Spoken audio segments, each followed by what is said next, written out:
रूहानी साखियां टीवी। सच्चे प्यार में ही है सेवा। गुरु प्यारी साध संगत जी, आप सभी को प्यार भरी राधा स्वामी जी। वीडियो शुरू करने से पहले एक छोटी सी विनती है, कृपया कमेंट बॉक्स में राधा स्वामी जरूर लिखें और अपने शहर का नाम भी बताएं। पहला सवाल भाई ने पूछा, बाबा जी मेरे अंदर एक ऐसा दर्द है जिसका कोई नाम नहीं, कोई वजह नहीं, कोई चेहरा नहीं, पर वह मेरे दिल में हर पल एक तूफान बनकर घूमता रहता है। मैं जीवन के हर क्षेत्र में ठीक दिखता हूं, घर भी है, परिवार भी है, रोजगार भी है, जिम्मेदारियां भी, सबकी नजर में मेरा जीवन सामान्य है। लेकिन बाबा जी, मेरी रूह के भीतर एक गहरी अंधेरी गुफा है जिसमें एक ऐसा खालीपन गूंजता है जो न भरता है, न शांत होता है, न सोता है। कभी लगता है कि जैसे दिल अचानक किसी अंधकार में गिर गया हो। कभी लगता है कि मैं चलते चलते किसी खाई के किनारे पहुंच गया हूं। कभी बिना वजह इतनी बेचैनी उठती है कि सांसें भारी हो जाती हैं। कभी कभी रात में सन्नाटा इतना तेज चिल्लाता है कि सोते सोते भी जाग जाता हूं। घर सब सो रहा होता है, पर मेरी रूह करवटों में तड़पती रहती है। मैंने कई बार खुद को समझाया कि यह तनाव है, यह परिस्थिति है, यह दुनिया के बोझ हैं। पर बाबा जी, दर्द तो दिल में ही है। दुनिया तो बदलती रहती है पर दर्द नहीं बदलता। दुनिया के रंग बदलते हैं पर उस दर्द का रंग वही रहता है। क्या यह वही दर्द है जो आत्मा अपने असली घर से दूर होकर जन्मों से सहती आ रही है? क्या यह तड़प वही विरह है जो आत्मा को बार बार मालिक की खोज में धकेलता है? मैं समझ नहीं पाता कि इस दर्द को कहां रखूं, किसको सुनाऊं, किससे कहूं। लोग कहते हैं खुश रहो, सब ठीक है, पर वे क्या जाने कि मेरे भीतर कौन सी आग जल रही है। मैं इस आग को बुझा नहीं पाता, न इसे समझ पाता, न इसे पकड़ पाता। बाबा जी, अगर ये आत्मा की पुकार है तो मुझे बताइए, इस पुकार को कैसे थामूं? क्योंकि कभी लगता है कि यह दर्द मुझे एक दिन पूरा तोड़ देगा। बाबा जी ने अत्यंत करुणा, प्रेम और अकल्पनीय गहराई से उत्तर दिया, बेटा, तेरा दर्द तेरी कमजोरी नहीं, तेरा दर्द ही तेरी पहचान है। सुन बेटा, जो आत्मा अनंत से आई है उसका दिल दुनिया के मेलों से कभी भर ही नहीं सकता, क्योंकि उसकी भूख दुनिया नहीं, उसकी भूख मालिक है। तेरे भीतर जो खालीपन है वह तू इसलिए नहीं महसूस करता क्योंकि तेरे पास कुछ कमी है। तू इसलिए महसूस करता है क्योंकि तेरे भीतर बहुत बड़ा खजाना छिपा हुआ है जिसकी तूने अभी पहचान नहीं की। ये दर्द उस खजाने का दरवाजा है। जन्मों से आत्मा ने अनगिनत शरीर बदले, अनगिनत मोह देखे, अनगिनत इच्छाएं जी, पर एक चीज नहीं बदली, उसकी तड़प। जब आत्मा पहली बार परमधाम से नीचे आई तभी उसका विरह शुरू हो गया। दुनिया में चाहे लाख सौंदर्य हों, लाख रिश्ते, लाख अवसर, पर मालिक की महक की बराबरी कुछ भी नहीं कर सकता। जब तू कहता है कि दिल अचानक खाली हो जाता है, ये वही पल होता है जब आत्मा अपनी जड़ों को याद करती है। जब तू रात में रोता है बिना वजह, ये वही पल है जब आत्मा अपने घर की गूंज सुनती है। जब तू भीड़ में भी अकेला महसूस करता है, ये वही पल है जब आत्मा दुनिया की भीड़ को ठुकरा कर अपनी पहचान ढूंढ रही होती है। बेटा, यह दर्द कोई बीमारी नहीं, यह दर्द मालिक की सबसे गहरी मेहर है, क्योंकि जिसे यह दर्द दिया जाता है वही लौटता है, बाकी तो मेले में ही खो जाते हैं। अब सवाल है कि इस दर्द को संभाले कैसे? दर्द को रोने में मत बहा देना, दर्द को नाम में बहा देना। हर बार जब दिल टूटे तो तू टूटे हुए दिल से नाम जपे। हर बार जब आंखें भरें तो वो आंसू बहने दे, पर नाम के साथ बहने दे। हर बार जब बेचैनी उठे तो उस बेचैनी को सिमरन की आग बना दे। याद रख बेटा, जन्मों की दूरी सिर्फ एक क्षण की तड़प से मिट जाती है जब आत्मा मालिक को पुकारती है।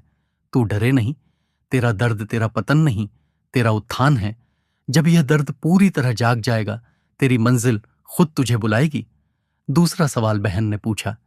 एक बहन ने बाबा जी की ओर भीगी आंखों, कांपते स्वर और भरपूर दर्द के साथ कहा, बाबा जी, मेरे पास आपकी राह पर चलने की इच्छा तो बहुत गहरी है, पर मेरा मन, मेरी परिस्थितियां, मेरी जिम्मेदारियां, मेरी थकान कभी कभी मुझे ऐसा महसूस कराती हैं कि मैं आपकी राह पर बहुत धीमी चल रही हूं। मैं सेवा भी करना चाहती हूं, पर कभी शरीर जवाब दे देता है, कभी समय नहीं मिलता, कभी बच्चों की जिम्मेदारी, कभी बुजुर्ग, कभी घर, कभी काम। फिर मन कभी अपने ही बोझों से टूट जाता है, कभी लोगों की बातों से, कभी अपनी ही गलतियों से। कभी लगता है कि मैं बहुत कमजोर हूं, कभी डर लगता है कि मेरी टूटी हुई सेवा क्या सच में मालिक तक पहुंचती होगी। क्या मेरी थकान, मेरी चिंता, मेरी गिरावट मालिक के दरबार में कोई जगह रखती है, या क्या मालिक सिर्फ उसी को स्वीकार करता है जो सिद्ध हो, शांत हो, तपा हुआ हो, जिसका मन बिल्कुल दृढ़ और एकाग्र हो। बाबा जी ने उसे ऐसे देखा, बेटी, मालिक का तराजू दुनिया के तराजू से पूरी तरह अलग है।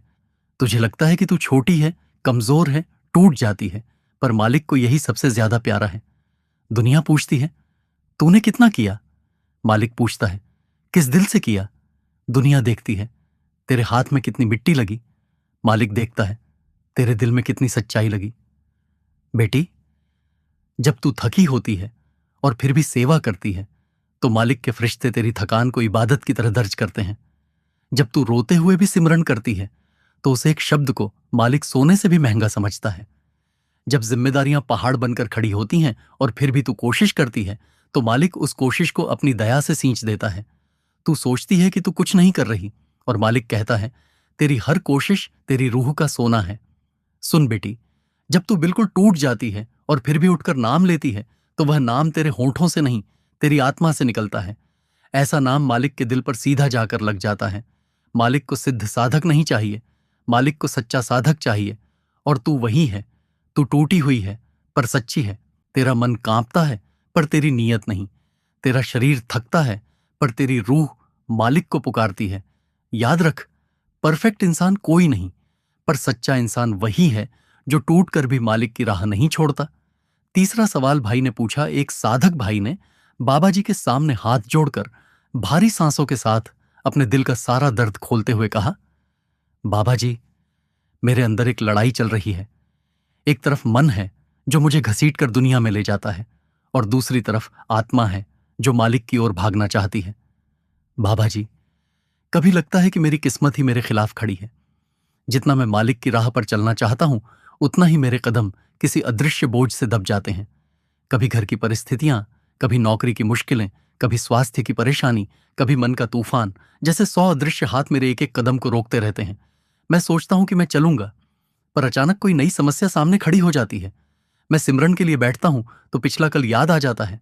मैं नाम पकड़ने की कोशिश करता हूं तो मन भविष्य के डर दिखाने लगता है।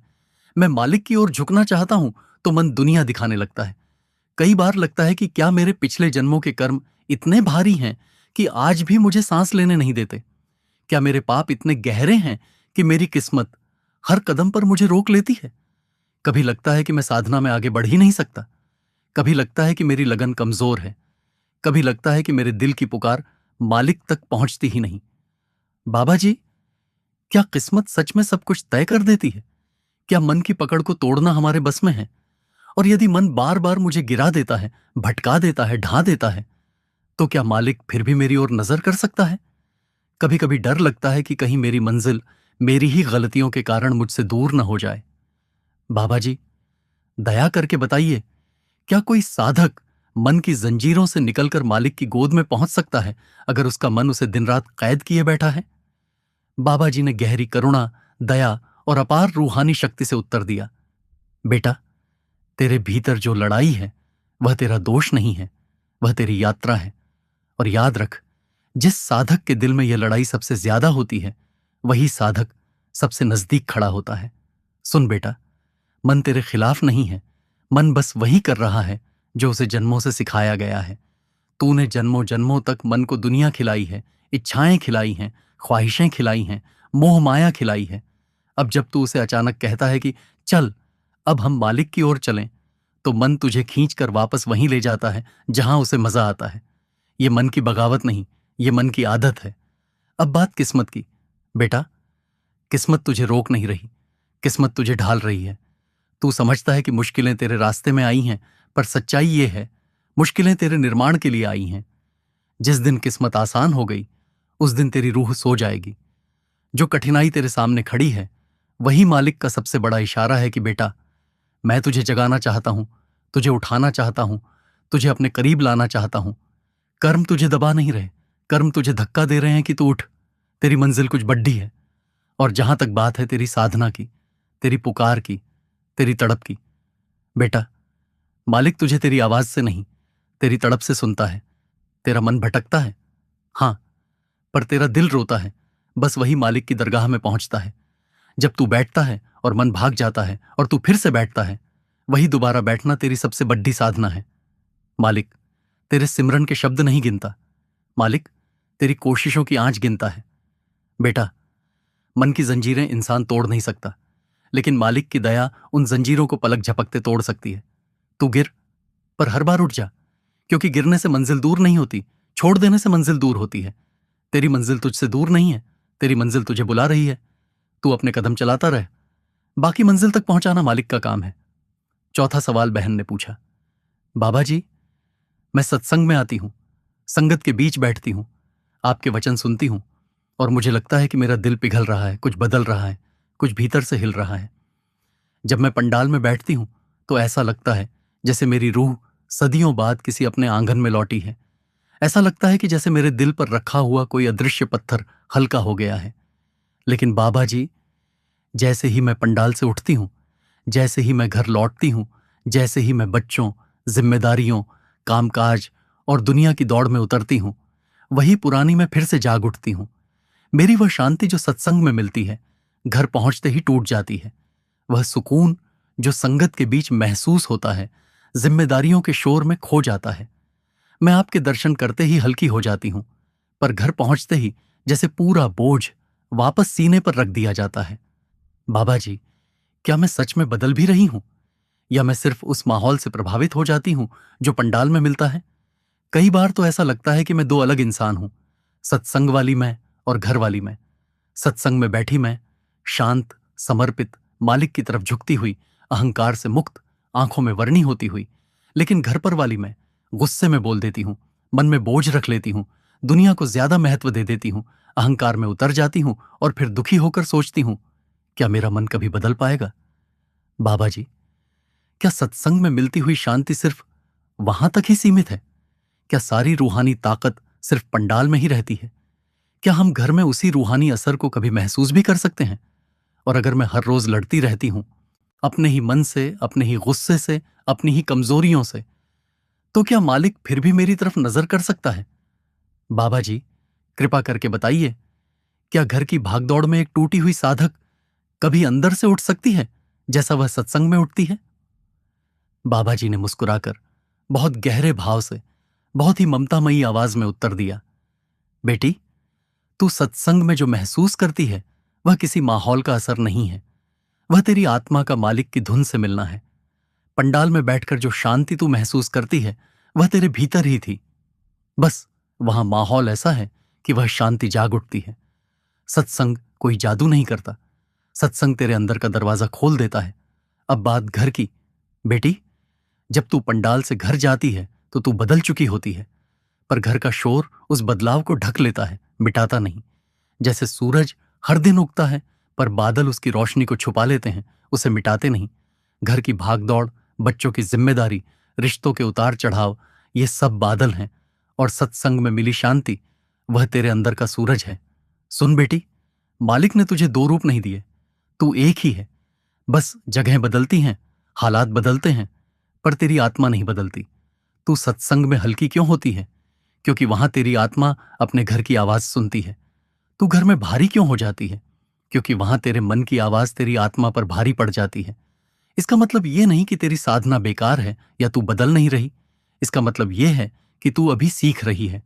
याद रख, मंदिर में दिया आसानी से जल जाता है, पर हवा में वही दिया कांपता है। क्या इसका मतलब कि दिया कमजोर है?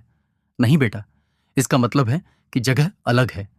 अब सबसे बड़ी बात, मालिक शांति में बैठने वालों को नहीं देखता, मालिक तूफानों में चलने वालों को देखता है। सत्संग में तू बैठती है तो वह सुंदर है, पर तेरी असली कीमत वहां नहीं है। तेरी असली कीमत तब बनती है जब घर में तू अपने मन से लड़कर एक एक पल मालिक की ओर बढ़ने की कोशिश करती है। तू गुस्से में बोल देती है, कोई बात नहीं, पर तुरंत पछताती है। वही तेरा रूहानी कदम है। तू कमजोर पड़ जाती है, ठीक है, पर फिर खड़ी हो जाती है। वही तेरी जीत है। तू टूटती है, हां, पर टूटकर फिर बनती है। वही मालिक को पसंद है। और यह याद रख, मालिक का प्यार सत्संग में नहीं, मालिक का प्यार तेरे संघर्ष में दिखता है। सत्संग तुझे उड़ान देता है, घर तुझे पंख देता है। सत्संग तुझे जागृति देता है, घर तुझे परीक्षा देता है। सत्संग तेरी आत्मा खोलता है, घर तुझे आत्मा साबित करने का मौका देता है। तेरी सबसे बड़ी ताकत पंडाल में बैठना नहीं है, तेरी सबसे बड़ी ताकत है पंडाल से लौटकर जीवन के तूफानों में मालिक को याद रखना। और जान ले बेटी, मालिक सबसे ज्यादा उसी पर मेहर करता है जो टूटकर भी उसे ढूंढता है। 5वां सवाल भाई ने पूछा। एक साधक भाई ने बहुत धीमे, बहुत टूटे हुए, बहुत भारी मन से बाबा जी के सामने कहा, बाबा जी, जब जब मैं रूहानियत पर चलता हूं तो ऐसा लगता है कि मेरे भीतर 2 आवाजें चल रही हैं।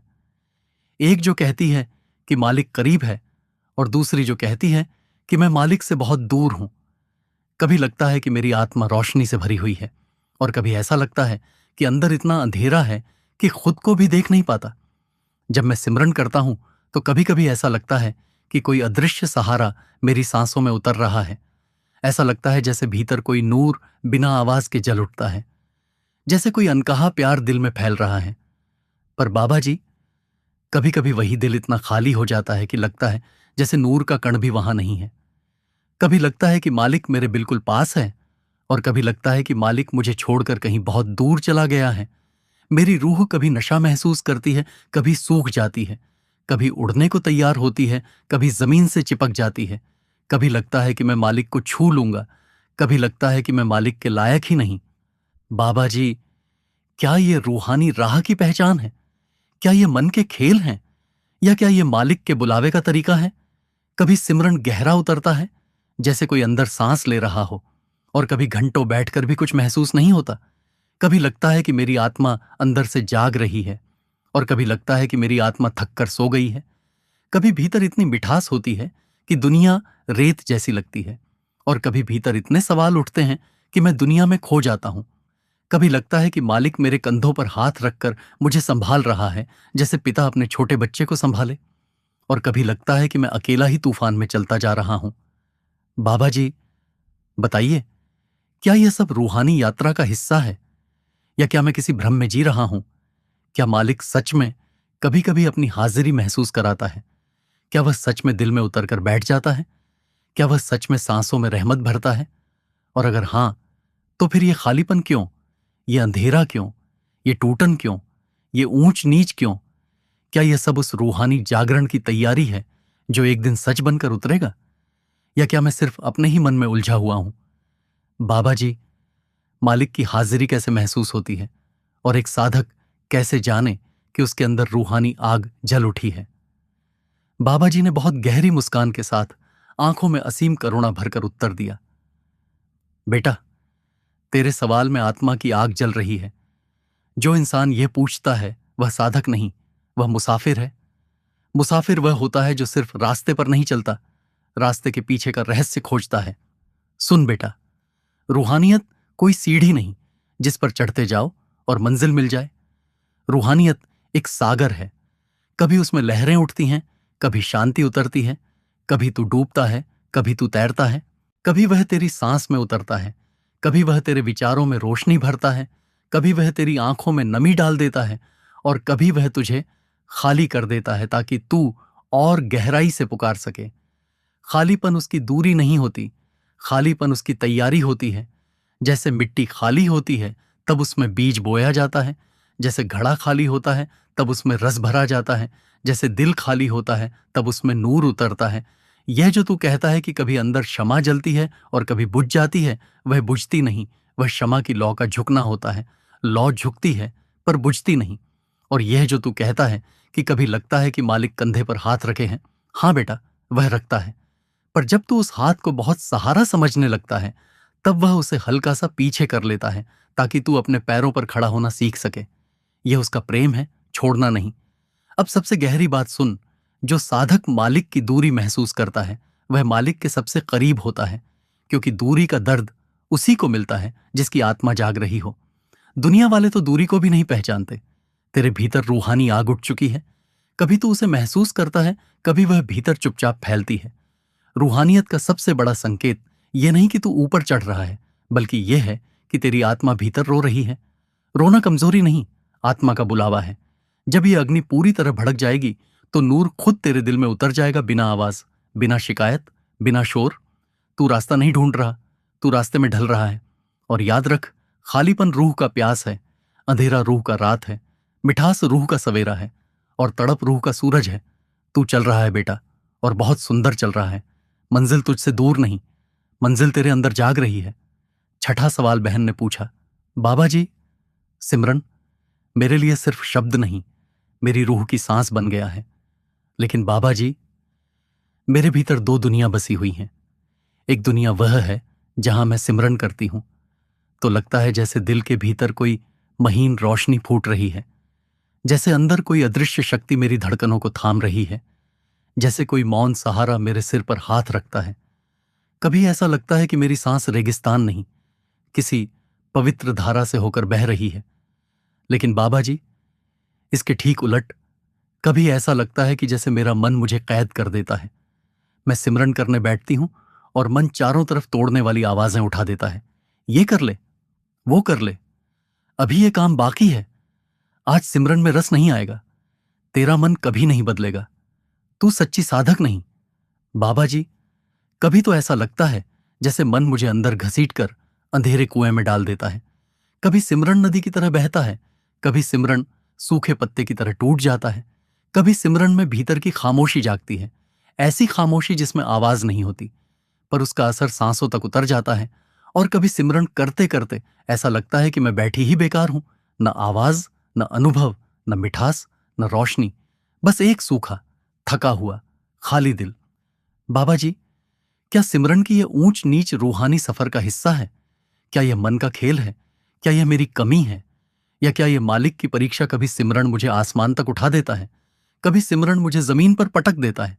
कभी मुझे लगता है कि मेरे भीतर कोई अनदेखा दरवाजा खुल रहा है, कभी लगता है कि मैं पूरी तरह बंद हूं, और सबसे बड़ी बात, कभी कभी ऐसा लगता है कि सिमरन मेरे दिल तक नहीं उतरता, जैसे मैं नाम जपती हूं पर वह नाम मेरे भीतर पहुंचता ही नहीं। बाबा जी, क्या मालिक ऐसी टूटी बिखरी, डगमगाती, कभी रोशन कभी अंधेरी मेरी साधना को स्वीकार कर सकता है? क्या मेरी आवाज मालिक तक पहुंचती है जब मेरा मन मुझे बार बार गिरा देता है? बाबा जी, कृपा करके बताइए, सिमरन की ये खामोश रातें, ये भारी अंधेरे, ये उथल पुथल, ये रोशनी के पल, इन सब का क्या राज है? बाबा जी ने बड़ी गहराई, अद्भुत नरमी और अनंत करुणा के साथ उत्तर दिया, बेटी, जो तू पूछ रही है यह सिमरन नहीं, यह तेरी आत्मा की यात्रा है। सिमरन कोई शब्द नहीं होता, सिमरन तेरी आत्मा की धड़कन है, और धड़कन कभी एक सी नहीं चलती, कभी तेज, कभी धीमी, कभी भारी, कभी हल्की। यह ऊंच नीच तेरी साधना की कमजोरी नहीं, तेरी साधना की सच्चाई है। सुन बेटी, सिमरन दो तरह का होता है। 1, एक सिमरन मन से होता है जिसमें मन अक्सर उलझाता है। 2, दूसरा सिमरन आत्मा से होता है जिसमें मन कुछ नहीं कर पाता। अब तू समझ, जब तू बैठती है और मन भटकने लगता है, काम याद दिलाता है, डर दिखाता है, आवाजें उठाता है, यह मन का विरोध नहीं, मन का डर है। मन डरता है कि कहीं तू सच में आत्मा तक न पहुंच जाए, क्योंकि जिस दिन आत्मा जाग गई, मन का राज खत्म। इसलिए मन तेरे सिमरन को तोड़ने की हर कोशिश करता है। अब बात आती है तेरी खालीपन वाली अवस्था की। बेटी, खालीपन कमजोरी नहीं, खालीपन एक बड़ी नेमत है। खालीपन का मतलब है कि मन खाली हो रहा है और आत्मा जगह घेर रही है। जैसे रात सुबह का दरवाजा खोलती है, वैसे खालीपन अंदर की रोशनी का दरवाजा खोलता है। जहां खालीपन है वहीं नूर उतरता है। तू फिर कहती है कि कभी कभी लगता है कि सिमरन बेकार जा रहा है। बेटी, सिमरन कभी बेकार नहीं जाता, भले तू महसूस न करे, पर हर नाम तेरी रूह में जमा होता है। जैसे तालाब में एक एक बूंद गिरती है और अंत में भर जाता है, तेरा सिमरन भी तेरी आत्मा में बूंद बूंद जमा हो रहा है। और सुन, मालिक तेरा सिमरन नहीं देखता, मालिक तेरी कोशिश देखता है। सिमरन में रस आने पर नहीं, रस न आने पर भी बैठने पर मालिक की सबसे बड़ी मेहर मिलती है। आसमान में उड़ना आसान है, पर जमीन पर टिककर चलना, यही सच्ची साधना है। अब सबसे गहरी बात सुन, जब तू सिमरन करते हुए तनाव में आती है, टूटती है, खाली हो जाती है, तो यह सूखापन नहीं, यह आत्मा की सफाई है। ध्यान रख, जब बर्तन धोया जाता है तो आवाज बहुत होती है, जब रूह साफ होती है तो मन बहुत शोर करता है। मन का शोर बढ़ना इस बात का संकेत है कि आत्मा भीतर जाग रही है। अब अंतिम, सबसे गहरा राज, मालिक की हाजिरी हमेशा अनुभव नहीं होती, कभी कभी वह सिर्फ महसूस होती है, और महसूस भी ना हो तो भी वह होती है। सिमरन का असली फल क्या है? ये नहीं कि तू कुछ देख ले, बल्कि यह कि तू मालिक की पकड़ में आ जाए। और बेटी, तेरी आवाज मालिक तक पहुंचती है। क्यों? क्योंकि तू टूट कर पुकारती है। तोड़कर किया गया सिमरन सबसे सीधा मालिक तक जाता है। तू चलती रह बेटी, तेरी आत्मा जाग रही है। तेरा रास्ता बहुत सुंदर है। तेरी कोशिशें अंदर की दुनिया बदल रही हैं। और जान ले, मालिक तेरे सिमरन को सुन रहा है, चाहे तू सुन पाए या न सुन पाए। 7वां सवाल भाई ने पूछा, बाबा जी, जिंदगी समझ से बाहर हो गई है। मैं आपकी राह पर चलना चाहता हूं, मालिक को मानना चाहता हूं, रजा में रहना चाहता हूं, समर्पण सीखना चाहता हूं।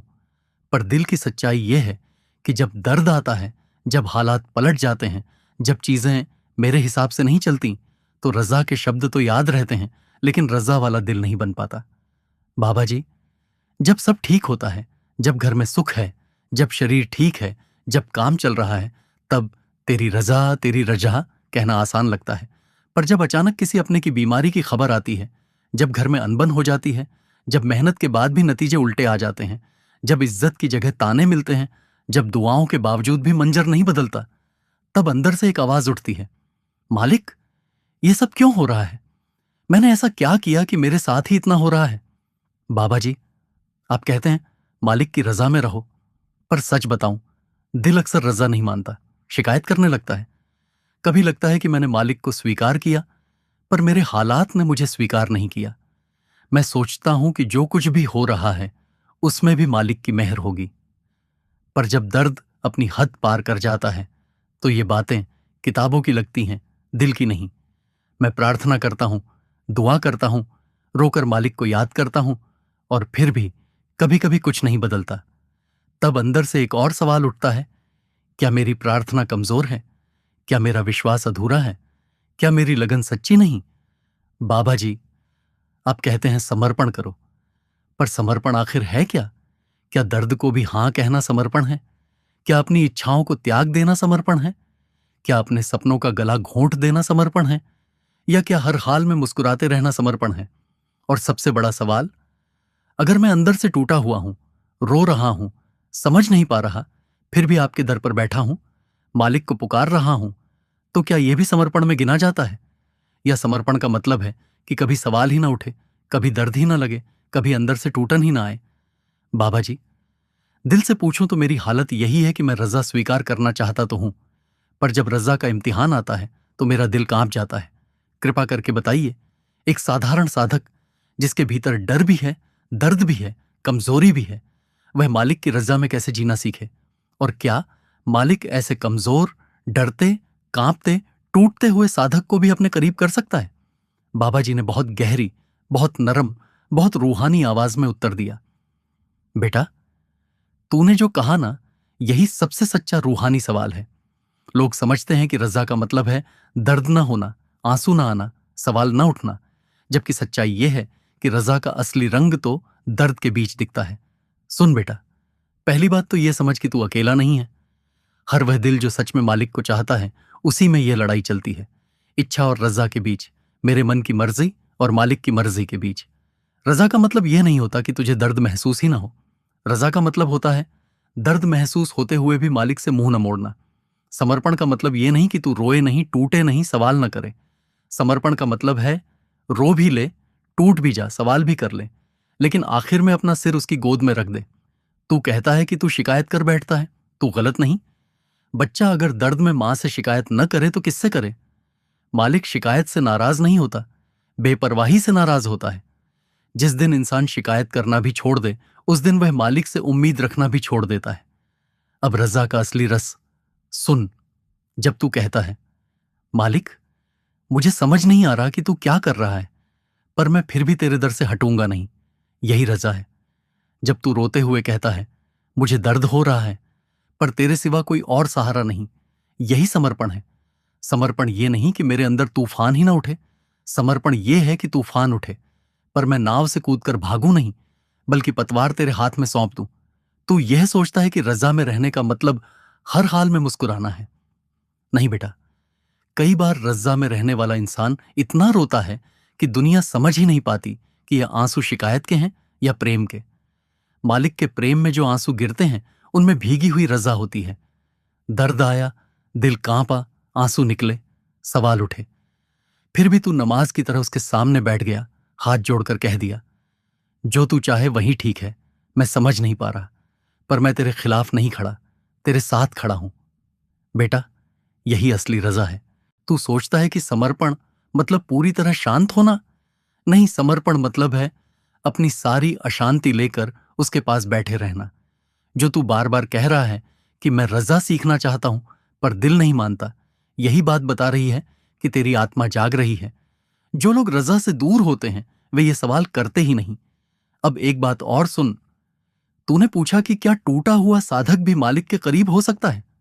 बेटा, अक्सर सबसे करीब वही खड़े होते हैं जो सबसे ज्यादा टूटे हुए होते हैं, जो अपने जीवन से पूरी तरह खुश हैं, जिन्हें कोई दर्द नहीं, कोई सवाल नहीं, उनमें तड़प नहीं होती। और जहां तड़प नहीं वहां रजा की गहराई कहां से आएगी। रजा सिर्फ जो होगा देखा जाएगा नहीं है। रजा यह है, जो तू करेगा मैं उसमें भी तुझे ढूंढूंगा, चाहे वह मेरे हिसाब से हो या मेरे खिलाफ लगे। जब तू कहता है, मालिक मेरे बस की अब कोई बात नहीं रही, अब तू ही संभाल, उस पल में कर्मों की दीवारों में दरारें पड़नी शुरू हो जाती हैं। तू सोचता है कि समर्पण एक दिन में हो जाएगा।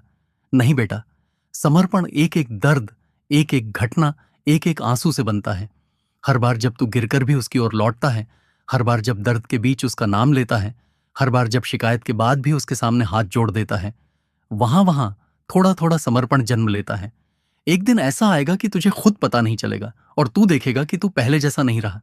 दर्द तो होगा, आंसू भी आएंगे, पर अंदर एक अजीब सी ताकत होगी जो कहेगी, मुझे पता नहीं मेरा कल कैसा होगा, पर मुझे यह पूरा यकीन है कि मैं अकेला नहीं हूं। बस बेटा, यही रजा है। तू अपने आप को कमजोर मत समझ। तू जितना रोता है, जितना डरता है, जितना सवाल करता है, उतना ही सच्चा होकर मालिक को ढूंढ रहा है। मालिक तुझसे यह नहीं कह रहा कि तू लोहे जैसा बन जा। मालिक तुझसे यह कह रहा है, तू जैसा है वैसा मेरे पास आ जा। मैं तुझे धीरे धीरे अपने जैसा बना दूंगा। तू बस चलते रह। दर्द आएगा, तू कांपेगा, पर कदम मत रोकना।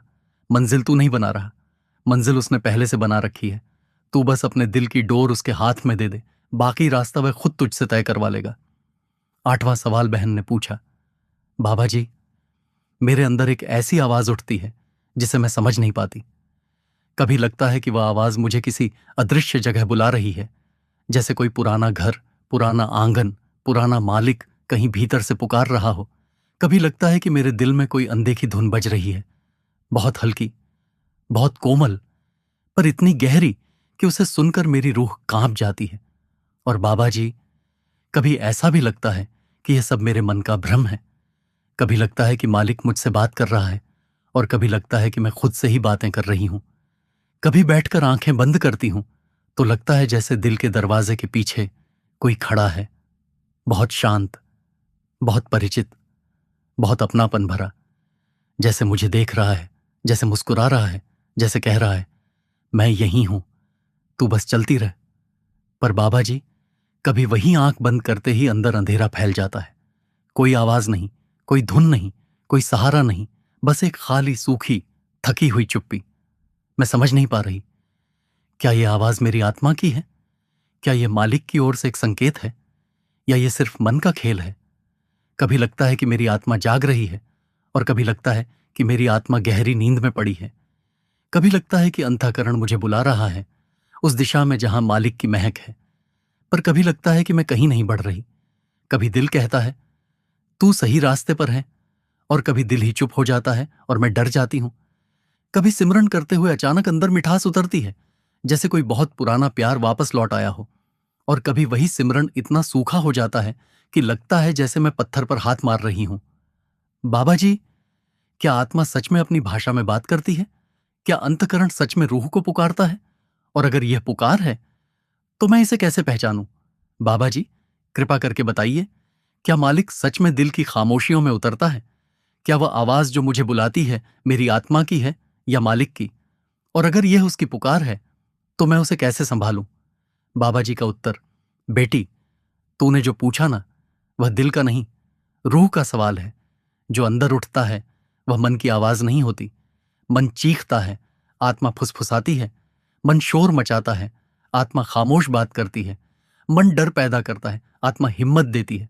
और मालिक मालिक आत्मा की भाषा में बात करता है। सुन बेटी, जब तू कहती है कि एक आवाज उठती है जो किसी अनदेखे घर की याद दिलाती है, वह घर वही है जहां से तेरी आत्मा आई है। आत्मा कभी झूठ नहीं बोलती। मन 1000 बार धोखा देगा, पर आत्मा एक बार भी धोखा नहीं देती। ये जो तू कभी कभी महसूस करती है कि कोई तेरे दिल के दरवाजे पर है, तुझे देख रहा है, तुझे सहला रहा है, वह अनुभूति तेरी कल्पना नहीं, तेरी रूह की पहचान है। मालिक न आंखों से दिखता है, न शब्दों से सुनाई देता है। मालिक एहसास से उतरता है। जिस दिन साधक को बिना आवाज के आवाज सुनाई दे, वही दिन है जब मालिक उसके दिल के पास खड़ा होता है। अब तू पूछती है कि कभी रोशनी क्यों आती है और कभी अंधेरा क्यों। बेटी, अंधेरा मालिक की गैर हाजिरी नहीं होता, अंधेरा मालिक की तैयारी होता है। जैसे सूरज उगने से पहले सबसे गहरा अंधेरा होता है, वैसे ही दिल में नूर उतरने से पहले सबसे गहरी चुप्पी उतरती है। तू कहती है कि कभी मिठास आती है और कभी सूखापन। यह बदलना तेरी साधना की कमी नहीं, तेरी आत्मा की बढ़त है। जब बच्चा चलना सीखता है तो कभी गिरता है, कभी उठता है, कभी दौड़ता है, कभी रुक जाता है, फिर भी वह सीख रहा होता है। आत्मा भी ऐसे ही सीखती है। अब सबसे गहरी बात सुन, मालिक की पुकार हमेशा भावना में आती है, कभी शब्द में नहीं। जब तू अचानक रुककर एक अनदेखा अपनापन महसूस करती है, वह मालिक है। जब तू बिना वजह रो पड़ती है, वह आत्मा का सच है। जब तू रात में बैठकर किसी अपने को याद करती है जिसे तूने कभी देखा ही नहीं, वह मालिक की याद है। जब दिल कहता है आगे बढ़ो और दिमाग कहता है रुको, दिल की आवाज मालिक की होती है। अब तूने सवाल किया कि यह पुकार कैसे पहचाने। बहुत आसान है। जो आवाज डर दे वह मन की, जो आवाज सुकून दे वह आत्मा की, जो आवाज दिशा दे वह मालिक की। आत्मा की पुकार कभी हुक्म से नहीं आती, एहसास से आती है। तू चिंता मत कर बेटी, तेरा रास्ता साफ है, तेरी दिशा सही है, तेरी रूह जाग रही है। साधक की सबसे बड़ी निशानी क्या है कि वह अंदर की आवाज को सुनने लगे, और तू सुन रही है। यही तेरी मंजिल की पहली सीढ़ी है। मालिक तेरे दिल में बैठा है, तू कभी उससे दूर नहीं हुई। तू सिर्फ महसूस कभी ज्यादा करती है, कभी कम, लेकिन वह हमेशा पास है। तेरी आत्मा की आवाज मालिक की आवाज ही है। उसकी पकड़ तुझ पर पहले ही पड़ चुकी है। अब बस तू चलती रह। यह पुकार एक दिन रोशनी बनकर सामने आ जाएगी। 9वां सवाल भाई ने पूछा, बाबा जी, मेरी सबसे बड़ी लड़ाई दुनिया से नहीं, हालात से नहीं, लोगों से नहीं, मेरी सबसे बड़ी लड़ाई मेरे अपने मन से है। मन ऐसा दुश्मन है जो मेरी रूह के खिलाफ हर पल बगावत करता है। जब मैं मालिक की ओर बढ़ने की कोशिश करता हूं, तब मन मुझे दुनिया की तरफ धकेल देता है। जब मैं सिमरन में बैठता हूं, तब मन मुझे पिछली बातों के दलदल में खींच लेता है।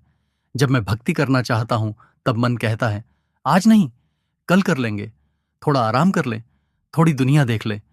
जब मैं अकेला बैठता हूं, मन डर दिखाता है। जब मैं भीड़ में जाता हूं, मन तुलनाएं दिखाता है। जब मैं सादगी की राह पकड़ता हूं, मन इच्छाएं दिखाता है।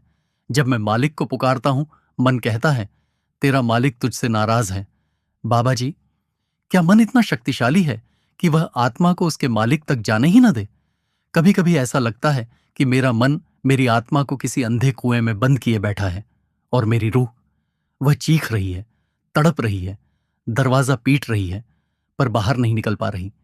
कभी लगता है कि मैं प्रकाश की तरफ जा रहा हूं, कभी लगता है कि मैं गहरी खाई में गिर रहा हूं, कभी ऐसा लगता है कि मालिक मेरे बिल्कुल पास है, एक सांस जितना पास, और कभी लगता है कि मालिक मुझे देख भी नहीं रहा। कभी सिमरन करते हुए अचानक दिल में ऐसी मिठास उतरती है कि आंखें खुद ब खुद भर आती हैं, और कभी उसी सिमरन में मन इतना शोर मचाता है कि मैं एक पल भी ध्यान में रह ही नहीं पाता। बाबा जी, क्या यह मन सच में मालिक की राह का सबसे बड़ा अवरोध है?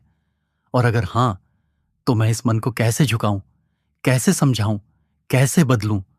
क्या यह मन कभी आत्मा की तरफ मुड़ता भी है? और सबसे गहरी बात, अगर मेरा मन बार बार मुझे भटका देता है, गिरा देता है, दुनिया में फेंक देता है, अंधेरे में ढकेल देता है, तो क्या मालिक मुझे फिर भी अपनी पकड़ में रख सकता है? क्या वह मेरी आवाज सुनता है जब मेरा मन भीतर से चिल्ला रहा होता है? बाबा जी, कृपा करके बताइए, रूह और मन की इस जंग में मालिक किसका साथ देता है? बाबा जी ने बहुत भारी, बहुत रूहानी, बहुत गहरे स्वर में उत्तर दिया, बेटा, तेरा सवाल तेरी रूह की चीख है, और चीख कभी झूठ नहीं होती। सुन बेटा, मन और रूह की लड़ाई सबसे पुरानी लड़ाई है। ये लड़ाई तू पैदा होने से पहले शुरू हो गई थी। मन तुझे पकड़कर नीचे खींचता है, रूह तुझे ऊपर उठाना चाहती है। मन तुझे दुनिया देता है, रूह तुझे मालिक देती है। मन तुझे शोर दिखाता है, रूह तुझे खामोशी दिखाती है। मन तुझे डर दिखाता है, रूह तुझे सहारा दिखाती है। अब मूल बात, मन की ताकत तुझसे बड़ी नहीं है। मन की ताकत तेरी आदतों से बड़ी है।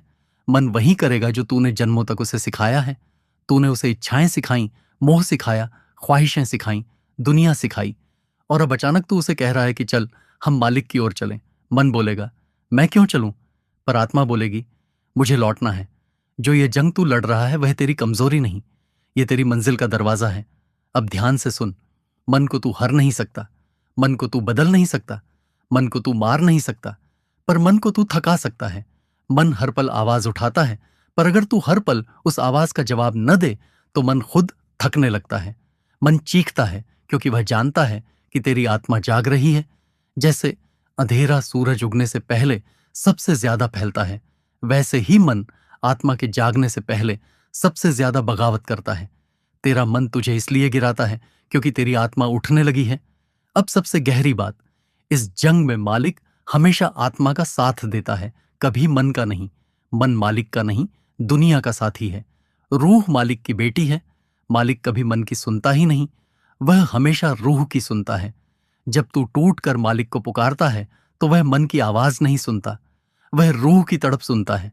इसलिए बेटा तू चिंता मत कर। तेरा मन जितना भी बागी हो, तेरी आत्मा मालिक से दूर नहीं जा सकती।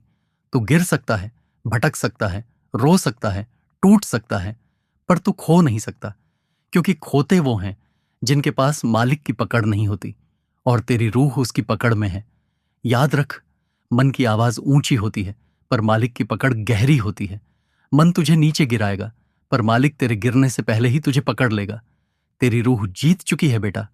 अब मन की जंग केवल समय की बात है। तू चलता रहे। मालिक तेरे मन की गलती नहीं देखता, तेरे दिल की तड़प देखता है। 10वां सवाल बहन ने पूछा, बाबा जी कहते हैं कि भक्ति तब सबसे सच्ची होती है जब इंसान अपना सब कुछ मालिक के हवाले कर दे। पर बाबा जी मैं समझ नहीं पाती कि यह सब कुछ समर्पण कर देना आखिर होता क्या है? क्या इसका मतलब है कि मैं अपनी ख्वाहिशें मार दूं, अपने सपने मिटा दूं, अपनी इच्छाएं खत्म कर दूं? या इसका मतलब है कि मैं दर्द में भी मुस्कुराती रहूं? या इसका अर्थ है कि मैं हर चोट को सह लूं और बोलूं मालिक तेरी रज़ा में राजी हूं? बाबा जी सच बताऊं तो मैं कभी कभी बहुत टूटी हुई महसूस करती हूं, इतनी टूटी हुई कि मेरे अपने ही कदम मुझसे नहीं उठते। जब हालात मुक्का मारते हैं मैं गिर जाती हूं, जब शब्द चुभते हैं मैं सह नहीं पाती, जब चोट बड़ी आती है मेरी हिम्मत टूट जाती है। ऐसे में मुझे लगता है कि मेरी भक्ति कच्ची है, अधूरी है, कमजोर है। कभी कभी लगता है कि मैं लायक ही नहीं कि मालिक मेरा हाथ पकड़े। कभी लगता है कि मैं जितनी कोशिश करती हूं उतनी ही दुनिया मुझे और कड़वी परीक्षाएं दे देती है। मैं भक्ति करना चाहती हूं पर मन डर से भर जाता है, डर कि कहीं मालिक मुझे उन रास्तों पर न ले जाए जिन पर चलना मेरे लिए मुश्किल है। मैं समर्पण करना चाहती हूं पर समर्पण में जो दर्द आता है वह दिल चीर देता है। मैं मालिक को हां कहना चाहती हूं पर उसके हर फैसले को दिल से स्वीकार कर पाना इतना आसान नहीं होता। बाबा जी क्या भक्ति का मतलब समझे बिना हां कहना होता है? क्या समर्पण का मतलब अपने दिल के रोने को दबा देना है? क्या रजा का मतलब यह है कि इंसान के पास कोई अपनी इच्छा ही ना बचे? और सबसे बड़ा सवाल, अगर मैं दर्द में टूटकर भी मालिक को पुकारती हूं, डरते हुए भी उसकी शरण में आती हूं, कमजोर होकर भी उस पर भरोसा करती हूं, तो क्या यह मालिक के लिए समर्पण में गिना जाता है? या क्या समर्पण का अर्थ यह है कि इंसान बिल्कुल दर्द रहित हो जाए, बिल्कुल शांत हो जाए, बिल्कुल बेखौफ हो जाए? बाबा जी कृपा करके बताइए, भक्ति, समर्पण और रजा आखिर दिल में कैसे उतरती है? क्या टूटा हुआ इंसान भी सच्चा भक्त हो सकता है? बाबा जी का उत्तर, बेटी तूने जो पूछा है ना वह भक्ति का दिल है और समर्पण का बीज भी।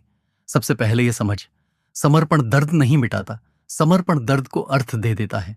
भक्ति आंसू रोकना नहीं सिखाती, भक्ति आंसू का मालिक बता देती है। रजा दुख खत्म नहीं करती, रजा दुख को रोशन कर देती है।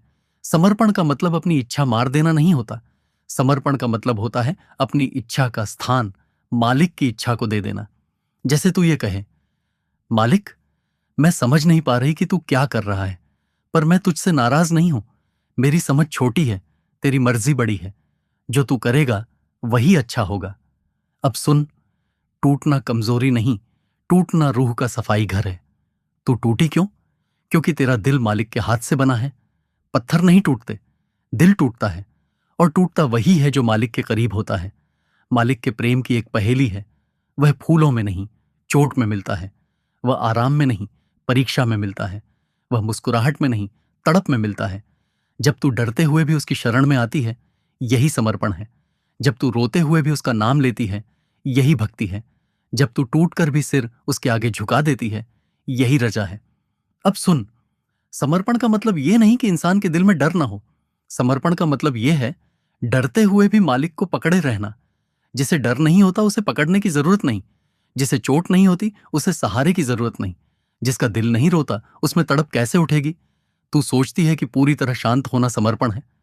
नहीं बेटी, समर्पण वह है जब तू तूफान में भी कह दे, मालिक मैं तेरे साथ हूं, चाहे मैं कांपूं पर मैं तुझसे हटूंगी नहीं।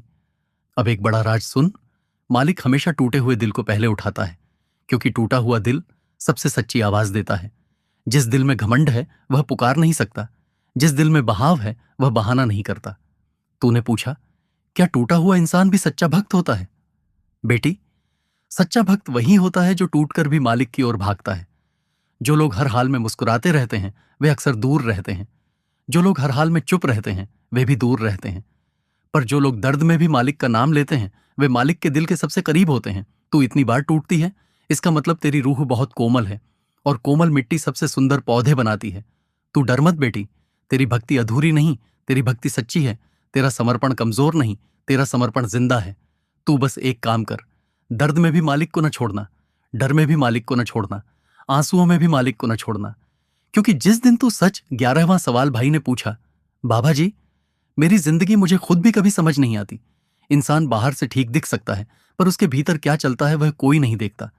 मेरे भीतर भी एक ऐसी आग जलती है जिसे न मैं बुझा पा रहा हूं न समझ पा रहा हूं। कभी लगता है कि मालिक मुझे बुला रहा है, इतना पास, इतना कोमल कि दिल पिघल जाता है। और कभी ऐसा लगता है जैसे मैं मालिक की नजरों से पूरी तरह गिर चुका हूं। कभी सिमरन के 2 शब्द भी दिल में उतर जाते हैं और लगता है जैसे अंदर कोई रोशनी फैल रही है। और कभी घंटों बैठकर एक नाम भी दिल को छू नहीं पाता। कभी लगता है कि मैं मालिक के दरवाजे के पास हूं, बस मंजिल के कदम भर दूर।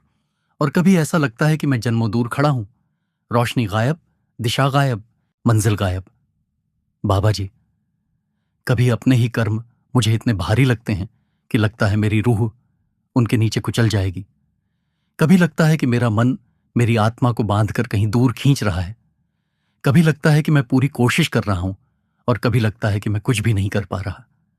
कभी लगता है कि मेरा मालिक मेरी हर सांस देख रहा है, और कभी लगता है कि मालिक मेरी तरफ देख भी नहीं रहा। बाबा जी, क्या इतने उलझे हुए इंसान को मालिक सच में पकड़ता है? क्या मेरी तड़प मेरे कर्मों से बड़ी है? क्या मेरा दर्द मेरे पापों से बड़ा है? क्या मेरी पुकार मेरी भूलों से बड़ी है? और अगर मालिक सब देख रहा है, सब जान रहा है, तो वह मुझे मेरे मन, मेरे कर्म और मेरी कमजोरियों से कैसे निकालता है? मैं समझना चाहता हूं, क्या मालिक की पकड़ सिर्फ परिपूर्ण लोगों पर होती है, या टूटे हुए लोग भी उसकी गोद में जगह पा सकते हैं? बाबा जी का उत्तर, बेटा तेरा सवाल तेरी रूह की गहराई का प्रमाण है। जो अपने अंदर इतना देख सकता है वह खोया हुआ नहीं होता, वह जाग रहा होता है। अब सुन, सबसे पहली और सबसे बड़ी बात, मालिक की पकड़ किसी परिपूर्ण इंसान पर नहीं होती। मालिक की पकड़ हमेशा टूटे हुए इंसान पर होती है।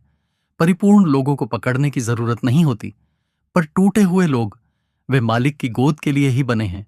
अब दूसरी बात, तेरी तड़प तेरे कर्मों से बड़ी है। कर्म पुराने हैं, तड़प इस क्षण की है। कर्मों का हक शरीर पर होता है, पर तड़प का हक आत्मा पर होता है। मालिक शरीर के हिसाब से नहीं, आत्मा की पुकार के हिसाब से फैसला करता है। अब तीसरी बात, तेरा दर्द तेरी आत्मा की जागृति है। जो सोए हुए होते हैं वह दर्द महसूस नहीं करते। जो जागते हैं उनके दिल में चोट भी गहरी लगती और पुकार भी सच्ची होती है।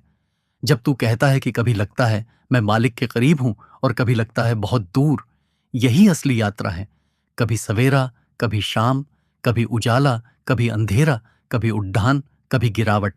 इन सब के बीच एक ही चीज स्थिर रहती है, मालिक की पकड़।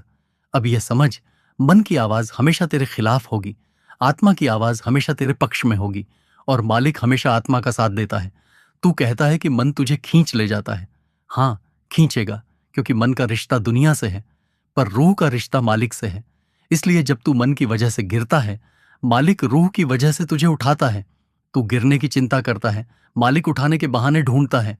तू अपने कर्मों का हिसाब देख रहा है, मालिक तेरी रूह का नक्शा देख रहा है। तू अपनी कमजोरियां गिन रहा है, मालिक तेरी एक एक पुकार अपने दिल में जमा कर रहा है। अब सबसे गहरी बात जो तेरा दिल पूछ रहा है, क्या मालिक ऐसे इंसान को पकड़ सकता है जिसमें इतनी कमजोरी है? बेटा, मालिक की पकड़ कमजोरों के लिए ही तो होती है। मजबूत लोग पकड़ मांगते ही नहीं। जो गिरकर कहते हैं, मालिक मुझे संभाल, उन पर सबसे पहले उसका हाथ उतरता है। और तू तो हर सवाल, हर दर्द, हर तड़प में उसी को पुकार रहा है। यह पुकार नकली नहीं होती, यह पुकार मंजिल का दरवाजा खोल देती है। अब आखिरी बात, तेरी रूह लौटने लगी है। तूने सिर्फ एक बात नहीं देखी कि जितनी बार तू गिरता है उतनी बार तू उठ भी जाता है। उठना तेरे मन की जीत नहीं, मालिक की पकड़ है। गिरना इंसान की फितरत, उठाना मालिक की रहमत। तू डर मत, तेरी तड़प तेरी मंजिल की गारंटी है। मालिक तुझे छोड़ नहीं सकता, क्योंकि तू उसे छोड़ना चाहकर भी छोड़ नहीं पाता। जो इतना पुकारता है वह कभी खो नहीं सकता। सिर्फ चलता रह, तेरी रूह मालिक के घर की ओर ही जा रही है। इसी के साथ संगत जी, हम आपसे इजाजत लेते हैं। कल फिर मिलते हैं, नई साखी और नए सवाल जवाब के साथ। आप जी से विनती है, कमेंट में राधा स्वामी और अपने शहर का नाम जरूर लिखें जी। और सवाल जवाबों और साखी को अपने सत्संगी भाई बहनों से शेयर किया करो जी। राधा स्वामी जी।